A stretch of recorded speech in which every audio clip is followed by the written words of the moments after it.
প্রিয় দর্শক সবাইকে স্বাগত জানাচ্ছি এনটিভির সাপ্তাহিক সরাসরি স্বাস্থ্য বিষয়ক আয়োজন এসপি হাসপাতাল নিবেদিত স্বাস্থ্য সুরক্ষায় প্রতিদিনে। আপনাদের সাথে আছি আমি ডাক্তার সামিউল আওয়াল স্বাক্ষর। দর্শক, অনেকের ক্ষেত্রে আমরা এমনটি দেখি যে বিভিন্ন কারণে আসলে যখন নামাজ পড়তে যাচ্ছেন কিংবা ঝুঁকে কোনো কাজ করতে যাচ্ছেন তখন কিন্তু নানাবিধ জায়গায় ব্যথা অনুভূত হচ্ছে, অনেক ক্ষেত্রে আসলে অপারগ হচ্ছেন। কেন এমনটি হচ্ছে, এরকম একটি বিষয় নিয়ে আজ আমরা কথা বলতে চাই। আজ আমাদের আলোচনার বিষয় শরীর ব্যথায় ফিজিওথেরাপি। এই গুরুত্বপূর্ণ বিষয়টি নিয়ে আলোচনা করবার জন্য আজ আমাদের সাথে স্টুডিওতে রয়েছেন ডাক্তার এস চক্রবর্তী, সহযোগী অধ্যাপক, Dhaka college of physiotherapy, chairman ও চিফ কনসালটেন্ট, এসপি হাসপাতাল। আপনাকে স্বাগত জানাচ্ছি আমাদের আজকের এই আয়োজনে। ধন্যবাদ আপনাকে। দর্শক, আজ আমরা যে গুরুত্বপূর্ণ বিষয়টি নিয়ে কথা বলবো সেটি হচ্ছে শরীর ব্যথায় ফিজিওথেরাপি। এই বিষয়ে আপনাদের যদি কোনো প্রশ্ন থেকে থাকে আমাদের কিন্তু সরাসরি ফোন করতে পারেন স্ক্রিনে দেখানো নম্বরগুলোতে। আমরা চেষ্টা করব আপনাদের সেই বিষয়গুলো নিয়ে আলোচনা করবার জন্য। একেবারে অনুষ্ঠানের শুরুতে আপনার কাছে আসি, সেটি হচ্ছে হঠাৎ করেই ঝুঁকে কাজ করতে যাচ্ছেন কিংবা নামাজ পড়তে যাচ্ছেন, তখন আসলে ব্যথা অনুভূত হচ্ছে কিংবা তিনি একেবারে সেটি করতেই পারছেন না। কেন হচ্ছে এমন, কি করবেন? এটাকে আমরা মেকানিক্যাল প্রবলেম বলবো, যেটা আমরা মুভমেন্ট করতে গিয়ে যে সমস্যাগুলো হচ্ছে তার মানে তাদের জয়েন্টের সমস্যা হচ্ছে, স্পাইনাল কর্ডে বা স্পাইনাল ক্যানেলে। এখানে সাধারণত পিএলআইডির কারণে এগুলো হতে পারে যে আমরা সামনে ঝুঁকে যখন কাজ করি তখন আমাদের নিচের যে লাম্বার রিজন আছে ওখানে ইনজুরি হতে থাকে। যেমন একটা কঞ্চি যদি আমরা বাঁকা করতে থাকি, কঞ্চির কিন্তু মাঝ বরাবর ফাটল ধরবে, তো যেখানে এরপরে যদি আরো বাঁকা করে এটা ভেঙে যাবে। ঠিক তাই আমরা সামনে ঝুঁকে ঝুঁকে যখন কাজ করি তখন আমরা মেরুদণ্ডের ঠিক নিচে L4, 5, 5S1 এই জয়েন্টগুলো অতিরিক্ত স্ট্রেচিং হচ্ছে। এর একটা নিজস্ব ইলাস্টিসিটি আছে, যখন ইলাস্টিসিটিটা ফেল করছে তখন ওটা ফেটে যাচ্ছে। ফেটে গেলে ভিতরে যে টিউবের ভিতরে জেলি থাকে, জেলটা লিক করে স্পাইনাল ক্যানেলের ভিতরে চলে যাচ্ছে। স্পাইনাল ক্যানেলের মধ্যে স্পাইনাল কর্ড এবং নার্ভ, সেখানে চাপ দেওয়ার সাথে প্রচণ্ড ব্যথা, ইলেকট্রিক শকের মতো করছে। ফলে কি করছে, পেশেন্ট কিন্তু কাজ করতে পারছে না, মুভমেন্ট করতে পারছে না, হাসি কাশি দিলে প্রচণ্ড ব্যথা করে এবং পেশেন্ট পেইন কিলার খাচ্ছে, পেইন কিলার একটু কমে আবার বেড়ে যাচ্ছে, ভয়ঙ্কর কন্ডিশনে থাকে। এটা হচ্ছে মেকানিক্যালি প্রবলেম বলা হয়। ফিজিওথেরাপি কি কোনো কাজে আসবে সেক্ষেত্রে? এটা ফিজিওথেরাপি একমাত্র সলিউশন। এখানে মেডিসিন কোনো কাজ করছে না, কারণ এখানে ভলটারিন পর্যন্ত দিলে সাময়িক একটু কমে থাকে আবার, কারণ এখানে ইনজুরি আছে। এই ফাটাটা রিপেয়ার করার জন্য দুটো পদ্ধতি এখানে কাজ করছে। একটা হচ্ছে তার ফিটনেসটাকে, মাসলকে স্ট্রং করতে হয়, 2 নাম্বার রেস্টে রাখতে হয়। তো এখানে ফিজিওথেরাপি এবং ইলেকট্রোথেরাপি এখানে দিলে আর পেইন কিলারের প্রয়োজন হয় না। কিন্তু পাশাপাশি বড় ধরনের ইনজুরি হলে আমরা রেস্টে থাকতে বলি, রেস্টের থেকে ফিজিওথেরাপি দিলে এটা 100% রিকভারি করা সম্ভব। নিশ্চয়ই। অনেকের আসলে কোমরে ব্যথা রয়েছে, কারো কারো হাঁটুতেও ব্যথা রয়েছে, এক্স রে করে নিয়ে আসছেন কিন্তু কোনো ধরনের সমস্যা দেখছেন না, তারপরেও ব্যথা থেকে যাচ্ছে, সেক্ষেত্রে আসলে তারা কি করবেন? আসলে দেখা যায় কোমরে যদি লং টাইম ব্যথা থাকে, যেটা রিসার্চ বলছে যে long time back pain bilateral both knee joint পেইনের কারণ। তার মানে হাঁটু ব্যথা রোগীরা আমরা যদি পেয়ে থাকি যে একটা হাঁটু ব্যথা ছিল, আরেকটা হাঁটু ব্যথা, দুটারই অবস্থা খারাপ, এক্স রে করে বলছে আপনার হাত ক্ষয় হয়ে যাচ্ছে, চিকিৎসা করছে কোনো কাজ হচ্ছে না, তাহলে সেটা বুঝতে হবে যে কোমর থেকে আসছে। আচ্ছা, কোমরে যদি ডিসপলাপস থাকে তাহলে হাঁটু ক্ষতিগ্রস্ত হবে এবং এই হাঁটুর যত চিকিৎসা করতে থাকেন কখনোই সুস্থ হবে না যতক্ষণ না কোমরটাকে আপনি ট্রিটমেন্ট করছেন। সো বেশিরভাগ রোগী হাঁটু ব্যথা রোগীরাই কিন্তু হাঁটুর ট্রিটমেন্ট করছে, বলছে হাড় ক্ষয় হয়ে গিয়েছে, ক্ষয়ের জন্য ওষুধ দিচ্ছে, ক্যালসিয়াম দিচ্ছে, ভিটামিন ডি দিচ্ছে, কিন্তু নাথিং, কোনো কাজ হচ্ছে না। সার্জিক্যাল কারেকশন করছে, রিপ্লেসমেন্ট করছে, বাট তারপরও রোগী ভালো হচ্ছে না, কারণ আসলে উৎপত্তি স্থলটা কিন্তু ঠিক করা হয়নি, যে কারণেই রোগী ক্ষতিগ্রস্ত। নিশ্চয়ই। একজন দর্শক ইতিমধ্যে আমাদের সাথে ফোন কলে যুক্ত হয়েছেন। দর্শক এই মুহূর্তে কে আছেন আমাদের সাথে, নাম বলে আপনার প্রশ্নটি করবেন। আমার নাম জফরি, আমি ভেড়ামারা থেকে বলছি। জি, আপনার প্রশ্নটি করুন। স্যার, আমার অ্যাঙ্কুলার স্পন্ডিলাইটিস অসুখ। জি, আমার বয়স এখন 35 বছর। আমার রোগে ধরছে 15 পর থেকে, কিন্তু 25 বছর থেকে আমার বৃদ্ধি পাচ্ছে সেই অসুখটা। এখন আমি ঢাকা সিএমএস হসপিটালের এক ডাক্তারকে দেখাচ্ছিলাম, কিন্তু আমি ফেলাজিনার সলিউশন ট্যাবলেট খাই, এই দুইটা। কিন্তু আমার এমন অবস্থা এখন, আমি তো সামনে বলি বাঁকা হয়ে গেছি। আমার অসুখের নাম আছে অ্যাঙ্কুলার স্পন্ডিলাইটিস। যে কি নিস্তার পাবো বা কোনো ট্রিটমেন্ট বা কোনো সলিউশন আমার সুন্দর করে দেন, বা ডাক্তারের লোকেশন, কিংবা আপনারা যদি কোনো কি বলেছে আপনাকে চিকিৎসাধীন, কি বলেছেন যিনি ট্রিটমেন্ট দিয়েছেন, উনি কি বলেছেন? আমাকে উনি বলছে এটা নিউরোপ্যাথিক অসুখ, এখন এটা ভালো হওয়ার কন্ডিশন, আপনি ফেলাজিনার সলিউশন খাইয়ে যাবেন। কতদিন এটা বলছে 18 সালে, আর এখন তো 24 সাল। আমি এর ভিতরে আর কোনো ট্রিটমেন্ট হয়নি, কিন্তু মানসিক ভাবে খুব ভেঙে পড়েছি। আপনি কি ওষুধ খাচ্ছেন এখনো? হ্যাঁ বলেন। আপনি কি ওষুধ এখনো খাচ্ছেন? হ্যাঁ, এখনো খাই, আমি আজকেও খাইছি। যেমন ফেলাজিনা কতদিন খেতে বলেছে? উনি বলছিল এটা আপনি খাওয়া যাওয়া লাগবে আর কি, মানে বুঝতে পেরেছি, ধন্যবাদ। যেটা অ্যানকাইলোজিং স্পন্ডিলাইটিস আসলে এই রোগটা কি, এটা আসলে যেটা হলো জেনেটিক্যালি এটা আসছে, এটা জিনগত কারণে ফ্যামিলি থেকে ফ্যামিলি এটা ট্রান্সফার হতে থাকে। এটা আসলে বাপ দাদা কারো কখনো ছিল। এটা হচ্ছে আমাদের জয়েন্টগুলো ফিউজড হয়ে যায়, আমাদের যে স্পাইন স্পাইন আছে ভার্টিব্রা, দুইটা ভার্টিব্রার মাঝখানে যে টিউবটা থাকে টিউবগুলো ফিক্সড হয়ে যাচ্ছে, আস্তে আস্তে ডিজেনারেশন হয়ে পুরোটা হাড় হয়ে যাচ্ছে, ব্যাম্বু স্পাইন শেপ, বাঁশের মতো সোজা হয়ে যাচ্ছে, তারপর আস্তে আস্তে বাঁকা হতে থাকে। এটা আসলে ওষুধ দিয়ে যে রিকভারি করা সম্ভব এটা ঠিক না, কারণ এটা আসলে এরকম কোনো ট্রিটমেন্ট নাই। বাট এটা একমাত্র মানে প্রিভেনশন করার জন্য, কন্ট্রোল করার জন্য ফিজিওথেরাপি এখানে হেল্প করবে। এবং দৈনন্দিন যে এক্সারসাইজ আছে তার মধ্যে যে তিনটা জিনিস আমরা বলে থাকি, যেমন যারা নামাজ পড়ে তারা অ্যানকোলজিন রোগীদেরকে জায়নামাজে নামাজ পড়তে হবে, 1 নম্বর শর্ত। কখনোই চেয়ার নামাজ পড়া যাবে না, জায়নামাজে তাদের পড়তে হবে, কারণ নামাজের মধ্যে যে এক্সারসাইজটা হচ্ছে এর ফলে তাদের এটা ফিক্সড হবে না। তাহলে তিনি কি করবেন? এখন দর্শক যেটা আপনাকে আমি সাজেস্ট করব, আপনাকে অবশ্যই ফিজিওথেরাপি দিতে হবে, কারণ আপনি বাঁকা হয়ে যাচ্ছেন, ব্যাক মাসলগুলো দুর্বল হয়ে যাচ্ছে। সো আপনাকে যেটা একজন ফিজিওথেরাপি বিশেষজ্ঞের কাছে যেতে হবে, ফিজিওথেরাপি চিকিৎসা নিতে হবে 1 নাম্বার। 2 নাম্বার আপনাকে দৈনন্দিন কার্যক্রমের মধ্যে 3টা জিনিস, যে জায়নামাজে নামাজ পড়তে হবে যদি আপনি নামাজ পড়ে থাকেন, 2 নাম্বার আপনাকে নিচে বসে টয়লেট করতে হবে, 3 নাম্বার নিচে বসে ভাত খেতে হবে। কারণ ভাত খাওয়ার যে এক্সারসাইজটা এটা সর্বপ্রথম ব্লক করে হচ্ছে অ্যানকাইলোজিং, যে আমাদের হিপ জয়েন্টের মিডিয়াল রোটেশন এবং ল্যাটারাল রোটেশন এটা বন্ধ করে দেয় অ্যানকাইলোজিং। সো বাবু হয়ে যদি কেউ ভাত খাইতে বসে তাহলে এই মুভমেন্টটা সবসময় হবে, এটা ভাত খাওয়া ছাড়া কোনো সময় এক্সারসাইজটা হয় না। সো এই 3টা জিনিস করতে হবে। ধন্যবাদ আপনাকে। আরেকজন দর্শক আমাদের সাথে ফোন কলে রয়েছেন। দর্শক এই মুহূর্তে কে আছেন আমাদের সাথে, নাম বলে আপনার প্রশ্নটি করবেন। আসসালামু আলাইকুম। জি, ওয়ালাইকুম আসসালাম। জি, কুমিল্লা দাউদকান্দি থেকে বলছি স্যার। আমি মোহাম্মদ আলী হোসেন। জি, আমি একজন সিএনজি চালক। এই আমি এখন বর্তমানে আমার হাঁটু ব্যথাতে অনেক কষ্ট পেতেছি স্যার। আচ্ছা আচ্ছা, বয়স কত আপনার? বয়স হলো 50। 50 বছর। শুধু হাঁটু ব্যথা? দুইটা হাঁটু না এক হাঁটু? এক হাঁটু, ডাইন হাঁটুটা। কোমরে কোনো ব্যথা আছে? ডাইন পড়া স্যার, আমার পাওটা হাঁটুটা, আমি নামাজ পড়তে আমার অনেক কষ্ট হয় স্যার। কোমরে কোনো ব্যথা আছে আপনার? না না স্যার, কোমরে আর কোনো শরীরে কোনো ব্যথা নেই, শুধু আমার এই ডাইন পায়ে ব্যথা। আগে কি কোমরে ব্যথা ছিল? না, জি না স্যার। আপনি কি হাঁটুতে কোনো আঘাত পেয়েছেন? আঘাত না, আঘাত তো কোনো পাইনি। হাঁটুতে কোনো এক্সরে করেছেন বা এমআরআই করেছেন? না, এক্সরে করে না, এমআরআই করে নাই। আমি চিন্তা ভাবনা করছি ডাক্তারের সাথে যাবো আর কি। জি, ধন্যবাদ। আমরা উত্তর দেখেন, ওনার কিন্তু হাঁটুতে ইনজুরি হওয়ার কোনো হিস্ট্রি নাই, তাহলে হাঁটুতে কোনো প্যাথোলজি আছে কিনা সেটা আমাদের দেখতে হবে। যদি প্যাথোলজি না থাকে তাহলে হাঁটু ব্যথাটা আসলো কোত্থেকে? কোমর থেকে আসছে, কিন্তু ওনার কোমরে কোনো ব্যথা নাই, এটাই ডেঞ্জারাস। যেহেতু ব্যথা নাই, সো এটা আমাদের চেক করতে হবে।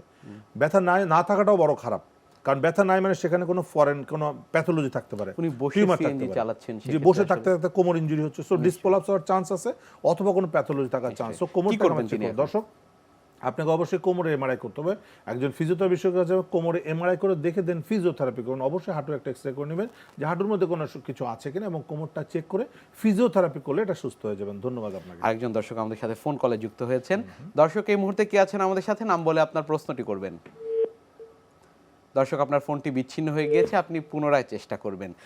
যে বিষয়টি আসলে আপনার কাছে জানবার ছিল সেটি হচ্ছে এই যে বয়স বৃদ্ধির সাথে সাথে অনেকেই বলে যে না একটু কুঁজো হয়ে যাচ্ছে কিংবা একটু বাকিয়ে যাচ্ছেন, সেক্ষেত্রে আসলে ফিজিওথেরাপি কতটা কাজে লাগে? হ্যাঁ, ফিজিওথেরাপি দিয়ে সোজা রাখতে হবে, কারণ ফিজিওথেরাপি হচ্ছে তার ফিটনেসটাকে স্ট্রং রাখবে।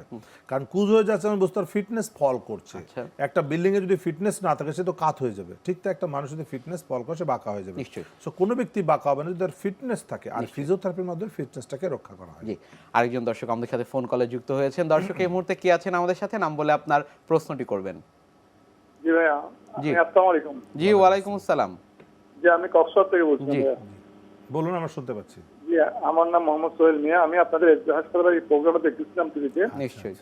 যে আমার ভাই আজকে বিগত প্রায় 5-7 বছর ধরে ঘাড় ব্যথা হয় কি, আচ্ছা, আর একটু কোমরে ব্যথা থাকে, মাঝে মধ্যে বুকও ব্যথা থাকে। জি, আচ্ছা আচ্ছা, ঘাড় ব্যথাটা আপনার ওই যে করাইছিলাম, এক্সরে করাইছিলাম, কিন্তু বলছে যে আপনার একটু মানে ব্যথা আছে, ব্যথাটা কি বুঝতে পারতেছি না। আচ্ছা। ওই মাঝে মধ্যে পেন কিলার খাইছি, কিন্তু একটু কমে, কিন্তু কন্টিনিউ ঘাড় ব্যথা থাকে আর কি। সলিউশন চাইছিলাম। ব্যথার ওষুধ খাচ্ছেন? না, মাঝে মধ্যে খাই আর কি, মাঝে মধ্যে খাইলে একটু কমে, কিন্তু আবার ফিজিওথেরাপি করছেন কিনা? ফিজিওথেরাপি করেছেন? ফিজিওথেরাপি ভাইয়া? ফিজিওথেরাপি করেছেন? যে আমি এক্সরে করেছিলাম একবার, ফিজিওথেরাপি করেনি। জি, ধন্যবাদ। আমার উত্তর দেখেন, ওনার যে ব্যথাটা আছে এটা মেকানিক্যাল হওয়ার সম্ভাবনা সব থেকে বেশি। সো একটা এমআরআই করলে এই সমস্যার সমাধান করা খুবই সহজ। এমআরআই করে ফিজিওথেরাপি করতে হয়, যে মাঝে মাঝে ওষুধ খাচ্ছে এতে কি আরও ক্ষতি হতে পারে। দর্শক, মাঝে মাঝে পেন কিলার খাওয়া ভালো না। আপনাকে এটা পার্মানেন্টলি সমাধান করতে গেলে আগে এমআরআই করে দেখতে হবে যে কতগুলো ডিসপ্রলাপস আছে, মেকানিক্যাল সমস্যা আছে না, কোনো প্যাথোলজি আছে কিনা, এবং ফিজিওথেরাপি দিয়ে মাসেলগুলোকে স্ট্রং করতে হবে। আপনার মাসেল উইক হয়ে যাচ্ছে বিধায় মাঝে মাঝে আপনার ব্যথা অ্যাটাক করছে। সো অবশ্যই একজন ফিজিওথেরাপি বিশেষজ্ঞের কাছে গিয়ে একটা এমআরআই করে দেখে ফিজিওথেরাপি করেন, ইনশাল্লাহ ভালো হয়ে যাবেন। ধন্যবাদ আপনাকে। নিশ্চয়ই। এই যে বয়স বৃদ্ধির সাথে সাথে শরীরে নানা ধরনের ব্যথা অনুভূত হচ্ছে, তারা আসলে বিভিন্ন জায়গায় অনেকে ফিজিওথেরাপি নিয়েছেন কিন্তু কোনো সমাধান পাননি। এসপি হাসপাতালে যদি তারা আসেন, সেক্ষেত্রে তাদের ডায়াগনোসিসটি কিভাবে হবে বা চিকিৎসা পদ্ধতি অনেকেই জানতে চান, কিভাবে সেটা রাইট, আপনারা দেখেন নির্ধারণ আসলে করেন? যেটা আমরা বলি যে একটা সূত্র থাকা উচিত প্রত্যেকটা, যেটা বলে all the back pain patients আর মেডিকেলি অরফ্যান, কারণ তাদের সূত্র নাই। এসপি হসপিটাল সূত্র তাই তৈরি করেছে। এসপি হসপিটালে আসলে এসপি হসপিটালই কিন্তু রোগীটা ভালো করে দিবে। এখানে যারা থাকবে সবাই জানে কোন সূত্রে রোগী ভালো করতে হয়। একটা রোগী যখন আসছে বিভিন্ন ব্যথা নেই, তার কোমর ব্যথা, ঘাড় ব্যথা, হাঁটু ব্যথা, ডায়াবেটিস বেশি আছে, প্রেশার বেশি আছে, কিডনির সমস্যা আছে, তাদেরকে কি চিকিৎসা হতে সেই বিষয়গুলো কিভাবে নির্ধারণ করেন সেটিও জানবো, তবে তার আগে আরেকজন দর্শক আমাদের সাথে ফোন কলে যুক্ত হয়েছেন। দর্শক এই মুহূর্তে কি আছেন আমাদের সাথে, নাম বলে আপনার প্রশ্নটি করবেন। হ্যালো, আসসালামু আলাইকুম। জি, ওয়ালাইকুম আসসালাম। আমার নাম তাজুন বড়, বয়স 30 বছর। জি, আপনার সমস্যাটি বলুন। আমার সমস্যা হচ্ছে আজকে ডায়াবেটিস মাত্রা হাই হয়ে গেছে আর আচ্ছা। সব সময় পেটে ব্যথা। নিশ্চয়ই। সবসময় পেটে ব্যথা, ডায়াবেটিস হাই, আর কোনো সমস্যা আছে? আর ওই সব জায়গায় ব্যথা, কিডনিতে পাথর হয়েছিল আর কি। কিডনিতে পাথর হয়েছিল, আর কোথায় ব্যথা আছে? কোমর ব্যথা, হাঁটু ব্যথা, ঘাড় ব্যথা? কোমর ব্যথা, পা থেকে কোমর পর্যন্ত ব্যথা, রাত্রে ঘুমাতে পারি না। জি জি, আমরা বুঝতে পেরেছি, ধন্যবাদ। দেখেন এইরকম রোগী নিয়ে আমরা কথা বলছিলাম, রোগীরাও কিন্তু বুঝাতে পারে না। উনি কি বলছে, ডায়াবেটিস আছে, পেটে ব্যথা, ওনার কিন্তু আরো সমস্যা আছে। যখন আমরা জিজ্ঞাসা করলাম তখন বের হয়, তার মানে কি রোগী থেকে বের করতে হবে। একজন রোগী যে কিন্তু একটা দুটো কথা বলে সে সবকিছু আওলায় ফেলায়। সো পেশেন্ট থেকে হিস্ট্রি নেই। ওনার যেমন কিডনিতে সমস্যা ছিল, পাথর ছিল, ডায়াবেটিস আছে, আবার পেটে ব্যথা হচ্ছে, কোমরে ব্যথা আছে, হাঁটু ব্যথা আছে, ঘাড় ব্যথা আছে, এর কি ট্রিটমেন্ট করে? এর ট্রিটমেন্ট হচ্ছে এসপি হসপিটাল। এসপি হসপিটাল হচ্ছে রিহ্যাব করা হচ্ছে, এখানে কমপ্লিট সলিউশন, তার সব রোগের চিকিৎসা এখানে করা সম্ভব, কারণ এটা রিহ্যাবিলিটেশন করতে হবে, ফিজিক্যালি আনফিট, সো তার ফিটনেস দরকার। দর্শক, আমি আপনি সাজেস্ট করবো যে আপনি একটা রিহ্যাব হসপিটাল, আপনাকে 3 থেকে 4 সপ্তাহ ভর্তি থেকে আপনাকে চিকিৎসা নিতে হবে। এটা ফিজিওথেরাপির পাশাপাশি আদার্স ট্রিটমেন্ট করলে আপনি আবার সুস্থ হয়ে স্বাভাবিক জীবনযাপন করতে পারবেন। ধন্যবাদ আপনাকে। যে গুরুত্বপূর্ণ বিষয়টি নিয়ে আজ আমরা কথা বলছিলাম সেটি হচ্ছে শরীর ব্যথায় ফিজিওথেরাপি। হ্যাঁ, সেক্ষেত্রে আসলে যে বিষয়টা আপনার কাছে জানবার ছিল সেটি হচ্ছে ঘাড় ব্যথা রয়েছে। ঘাড় ব্যথায় আসলে ফিজিওথেরাপি কতটুকু কাজে আসে সে বিষয়টি জানবো, তবে তার আগে আরেকজন দর্শক আমাদের সাথে ফোন কলে যুক্ত হয়েছেন। দর্শক এই মুহূর্তে কে আছেন আমাদের সাথে, নাম বলে আপনার প্রশ্নটি করবেন। দর্শক আমাদের সাথে ফোন কলে এই মুহূর্তে কে রয়েছেন? দর্শক আমাদের সাথে কে রয়েছেন, আপনার প্রশ্নটি করবেন। জি, জি, আপনার সমস্যা বলুন। আমার সমস্যা হলো ঘাড় মাজা, জি, অযাপ্ত পরিমাণ ব্যথা, হাঁটতে চলতে পারি না। কতদিন যাবত ব্যথা হচ্ছে? আপনার বয়স কত? দর্শক আপনার ব্যথাটি কতদিন ধরে হচ্ছে? আপনি কি শুনতে পাচ্ছেন? তার উত্তর দিচ্ছেন না তো। দর্শক কতদিন ধরে আপনার ব্যথা হচ্ছে এবং আপনার বয়স কত? সম্ভবত নেটওয়ার্কে কোনো সমস্যা হচ্ছে নিশ্চয়ই। উনি আসলে যেটি বলছিলেন এবং আপনার কাছে প্রশ্নও ছিল খুব কাছাকাছি। দর্শক যেটি বলছিলেন যে 3 মাস ধরে ওনার ব্যথা অনুভূত হচ্ছে, সেটি ঘাড় ব্যথার কথাও বলছিলেন। এটার সমাধান আসলে কি? আসলে ঘাড় ব্যথা বা কোমর ব্যথা যেটাই হোক, এটা মেকানিক্যাল এবং প্যাথোলজিক্যাল দুইটা কারণে ব্যথা হয়। প্রথমত যে একটা রোগীর কাজ, সেটা হচ্ছে একটা এমআরআই করে দেখা যে তার মেকানিক্যাল প্রবলেম না প্যাথোলজিক্যাল। কারণ মেকানিক্যাল এবং প্যাথোলজিক্যাল যদি থাকে তাহলে ট্রিটমেন্ট যদি শুরু করে দেয় তাহলে রোগীর খারাপ হতে পারে। যেখানে প্যাথোলজি সেখানে এক ধরনের ট্রিটমেন্ট হবে, যেখানে মেকানিক্যাল আরেক ধরনের ট্রিটমেন্ট হবে। সো যে কারণে আমরা প্রথমে আইডেন্টিফাই করতে চাই যে কোন প্রবলেম আছে। তো মেকানিক্যাল প্রবলেম সংখ্যা যদিও সবচেয়ে বেশি, 99% পেয়ে থাকে, এবং মেকানিক্যালি 99% রোগীর ট্রিটমেন্ট একমাত্র ফিজিওথেরাপি। এখানে কোনো মেডিসিন কাজ করছে না। যত রোগী ওষুধ খেতে থাকে, ওষুধ খাচ্ছে আর বাড়ছে, ওষুধ খাচ্ছে আর বাড়ছে, যত ওষুধ খাচ্ছে দিন দিন রোগটা আরও খারাপের দিকে যাচ্ছে। কারণ মেকানিক্যাল সমস্যা মেডিসিনে কারেকশন হয় না, এটা রেস্ট এবং ফিজিওথেরাপি। সো এই রোগীকে ফিজিওথেরাপি দিয়ে। দর্শক, আমি আপনাকে সাজেস্ট করবো আপনি অবশ্যই একজন ফিজিওথেরাপি বিশেষজ্ঞের কাছে গিয়ে একটা এমআরআই করে দেখাবেন ঘাড় থেকে কোমর পর্যন্ত, দেন ফিজিওথেরাপি চিকিৎসা করলে ইনশাআল্লাহ সুস্থ হয়ে যাবেন। ধন্যবাদ আপনাকে। অনেক সময় আসলে দর্শকরা যেটি জানতে চায় যে বাসায় ব্যায়াম করলে আসলে কোনো উপকার হয় কিনা। হ্যাঁ, বাসায় তো এক্সারসাইজ, যেটা ফিজিওথেরাপি অ্যাকচুয়ালি, যেটা আসলে ব্যায়াম আর ফিজিওথেরাপি দুটো কিন্তু ডিফারেন্ট। ব্যায়াম হচ্ছে যে কোনো কিছু আপনি করতে পারেন, আপনি যে কোনো, আপনি দৌড়ান, হাঁটেন, বুক ডাউন দেন, যা খুশি তাই করেন, দিস ইজ এক্সারসাইজ। আর ফিজিওথেরাপি হচ্ছে therapeutic exercise, this is medicine. এইটা নিজেই একটা মেডিসিন, যে কোন ডিরেকশনে যেতে হবে, কত রিপিটেশন করতে হবে, কতবার করতে হবে, এটা একজন বিশেষজ্ঞ কিন্তু মতামতটা দিবেন। এটা হচ্ছে থেরাপিউটিক এক্সারসাইজ। হ্যাঁ, শিখে নেওয়ার পর বাসায় গিয়ে করতে পারবে, সেটা সম্ভব, বাট সব সময় সম্ভব হয় না, অনেক সময় হসপিটাল থেকে করতে হয়। আরেকজন দর্শক আমাদের সাথে ফোন কলে রয়েছেন। দর্শক এই মুহূর্তে কে আছেন আমাদের সাথে, নাম বলে আপনার প্রশ্নটি করবেন। দর্শক আমাদের সাথে কে রয়েছেন ফোন কলে? জি, আমার নাম বেদলাল লস্কর, বরিশাল। জি। সমস্যা বলুন। সমস্যা দুই হাঁটুতে ব্যথা, আচ্ছা। হাঁটতে পারি না, মোটি যাবে হুইল চেয়ারে বসে আছি। জি। হুইল চেয়ারে কতদিন যাবত ব্যথা হচ্ছে? প্রায় 8-9 মাস হয়েছে। 8-9 মাস। এখন হুইল চেয়ারে? কোমরে ব্যথা ছিল আগে? কোমরে ব্যথা নাই, এখনো নাই। আগে ছিল? হাঁটুতে পায়ে বদ দিতে পারি না। আচ্ছা আচ্ছা, কি চিকিৎসা করছেন? চিকিৎসা করাইছি আমরা বরিশালের যে নুরহাট দেখতে আসলাম, চিকিৎসা করাইছি, জি জি। কিন্তু সুবিধা হয় না স্যার। চিকিৎসা কোনো কাজ হচ্ছে না? আপনার না। সমস্যা কি বলেছে, কেন কাজ হচ্ছে না, কি করলে হবে, ফাইনালি কি ট্রিটমেন্ট দিয়েছে, কিছু বলেছে? আমার আর্থ্রাইটিস বলছে, রিউমাটয়েড আর্থ্রাইটিস। আচ্ছা আচ্ছা, জি ধন্যবাদ। আমার উত্তরটা দেখেন, নিশ্চয়ই। ওনার হাঁটুতে সমস্যা, রিমাটয়েড আর্থ্রাইটিস বলে নাম শুনেছে, এটা আসলে রিমাটয়েড আর্থ্রাইটিস না। যাই হোক, এটা ওনার সমস্যা হচ্ছে কোনো কোমরের সমস্যা আছে। দুই হাঁটু নষ্ট হয়েছে মানে বুঝতে হবে তার কোমরে 100% প্রবলেম আছে, যেটা তার ডায়াগনোসিস করা হয়নি। ওনার ডায়াগনোসিস হয়নি এখন পর্যন্ত, চিকিৎসা হবে কি করে? উনি যত চিকিৎসা করছে তত খারাপের দিকে যাচ্ছে। যদি রিমাটয়েড আর্থ্রাইটিস সঠিক হতো তাহলে সে ভালো হয়ে যেত, তার মানে তার রোগটা এখন আইডেন্টিফাই করা হয়নি। দর্শক, আপনার সমস্যা হচ্ছে মেরুদণ্ডে, আপনাকে মেরুদণ্ডে এমআরআই করে দেন ফিজিওথেরাপি চিকিৎসা করতে হবে। এখানে কোন ওষুধ কাজ করবে না, অবশ্যই একটা হসপিটালে যেতে হবে, ফিজিওথেরাপি হসপিটাল, যেমন এসপি হসপিটাল আছে। এখানে এসে আপনাকে একটা এমআরআই করে দেখে এখানে 3 থেকে 4 সপ্তাহ বেড রেস্টে থেকে ফিজিওথেরাপি করলে আপনি আবার স্বাভাবিক চলাফেরা করতে পারবেন। নিশ্চয়ই। ধন্যবাদ আপনাকে। সেক্ষেত্রে একটি বিষয় একটু জানবার, দর্শকের হয়ে আসলে জানবার যে এই যে হুইল চেয়ারে তিনি আছেন, তিনি হেঁটে বাড়ি ফিরতে পারবেন কিনা একেবারে অবশ্যই এরকম চিকিৎসা বহু সম্পন্ন রোগী হবার এসপি পর? হসপিটালে আমরা এই পর্যন্ত 1 লক্ষ এরকম রোগী আমরা ট্রিটমেন্ট করতে সক্ষম হয়েছি, অপারেশন ছাড়া। হুইল চেয়ারে আসছে, সুস্থ হয়ে হেঁটে গিয়েছে, লক্ষ লক্ষ রোগী আছে আমাদের। তো এরা আসলে তো সমস্যা তার মাসল উইকনেস, তার নার্ভ ইনজুরি হচ্ছে, ওটাকে রিপেয়ার করে মাসলটা স্ট্রং করলে উনি সুন্দর মতো হাঁটতে পারবে, তো কোনো সমস্যা থাকবে না।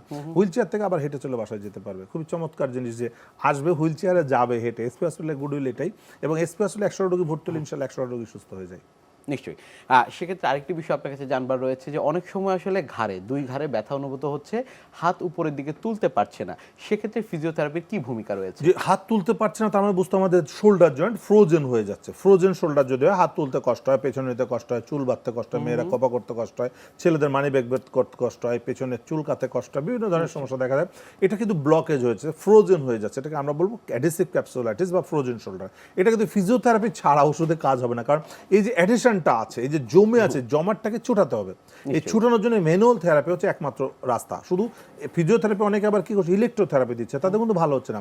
ইলেকট্রোথেরাপি বলেন, মেডিসিন বলেন, ইনজেকশন বলেন, কোনোটাতে কাজ করবে না যতক্ষণ না ম্যানুয়াল থেরাপি দিবেন। সো এর একমাত্র রাস্তা ম্যানুয়াল থেরাপি দিতে হবে।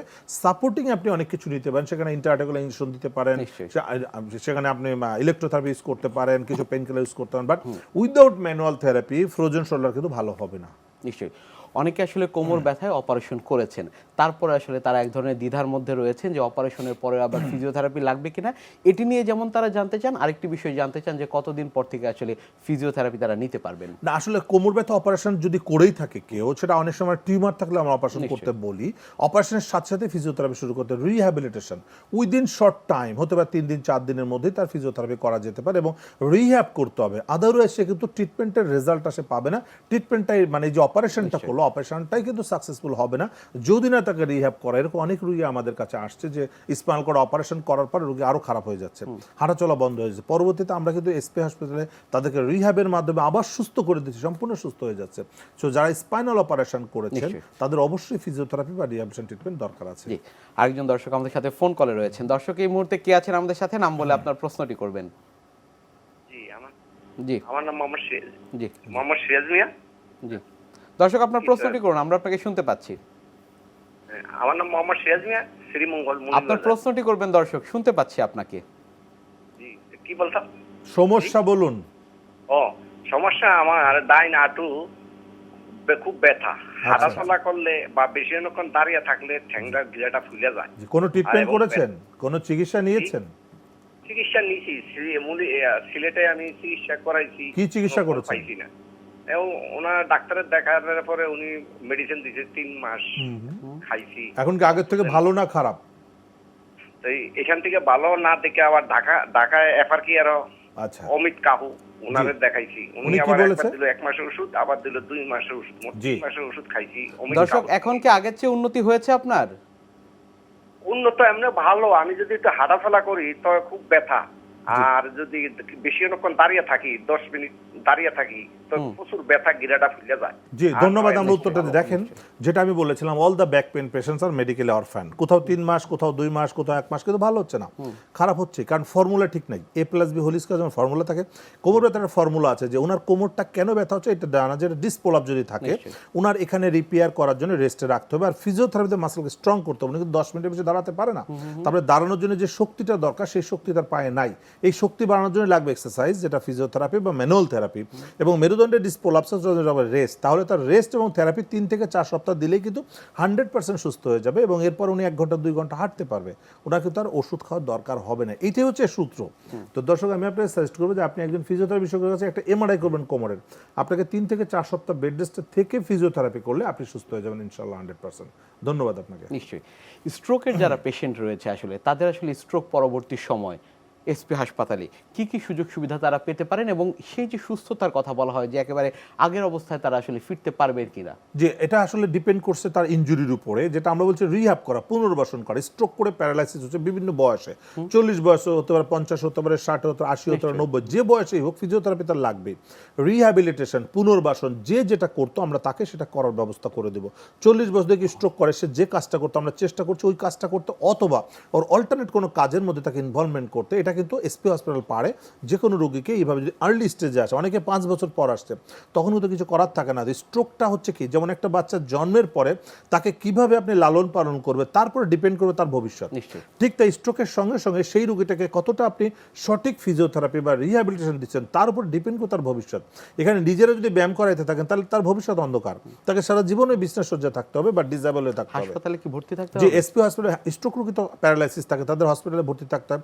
রিহ্যাবিলিটেশন হসপিটালে ভর্তি থেকে তাকে দিনে 4 বেলা ফিজিওথেরাপিতে। এবং আমরা স্ট্রোকের জন্য যে নতুন যে রেভুলেশন, নতুন যে মেশিনটা নিয়ে এসেছে TMS, ট্রান্সকিউটেনাস ম্যাগনেটিক স্টিমুলেশন, যেটা বাংলাদেশে আমরা প্রথম এসপি হসপিটালে নিয়ে আসছি, যেটা সরাসরি ব্রেনের থেরাপি দিচ্ছে, যেটা আমাদের ব্রেনের স্ট্রোকের জন্য দিচ্ছে, পার্কিনসনের জন্য দিচ্ছে, আলজাইমারের জন্য দিচ্ছে, যেটা এক্সিলেন্ট রেজাল্ট, যে সরাসরি ব্রেনের থেরাপির মাধ্যমে তাদেরকে ডেভেলপমেন্ট করে দিচ্ছে। যাদের স্পিচ প্রবলেম তারা কথা বলতে পারবে, যাদের স্ট্রোকের কারণে অন্ধ হয়ে গিয়েছে তাদের চোখ খুলে অন্ধ ভালো হয়ে যাচ্ছে। অনেক রোগী আসছে আমাদের এখানে, খুব ইন্টারেস্টিং এটা, যে স্ট্রোক করে অন্ধ হয়ে গেছে, থেরাপি দেওয়ার অন্ধত্ব তার ভালো হয়ে যাচ্ছে, সে আবার চোখে দেখছে। দারুণ জিনিস এটা, কয়েকটা রোগী করেছে আমরা, খুবই ইন্টারেস্টিং এটা, যে স্ট্রোকের কারণে অন্ধ হওয়ার পরে ফিজিওথেরাপির মাধ্যমে ভালো হয়ে যাচ্ছে। এটা TMS মেশিনটা খুবই চমৎকার কাজ করছে। জি, অনেক ধন্যবাদ আপনাকে আমাদের আজকের এই অনুষ্ঠানে আসবার জন্য। আপনাকে অনেক অনেক ধন্যবাদ। প্রিয় দর্শক, এতক্ষণ দেখছিলেন এসপি হাসপাতাল নিবেদিত স্বাস্থ্য সুরক্ষার প্রতিদিন। কথা বলছিলাম খুব গুরুত্বপূর্ণ একটি বিষয়, শরীর ব্যথায় ফিজিওথেরাপি নিয়ে। শরীর ব্যথা হলে বেশিক্ষণ আসলে বাসায় অপেক্ষা করা উচিত নয়, অবশ্যই একজন চিকিৎসকের শরণাপন্ন হওয়া উচিত। দর্শক, আজ এখানেই শেষ করছি, আগামীতে আবারও দেখা হবে। সে পর্যন্ত আপনারা সবাই ভালো থাকুন, সুস্থ থাকুন, NTVর সাথেই থাকুন। আল্লাহ হাফেজ।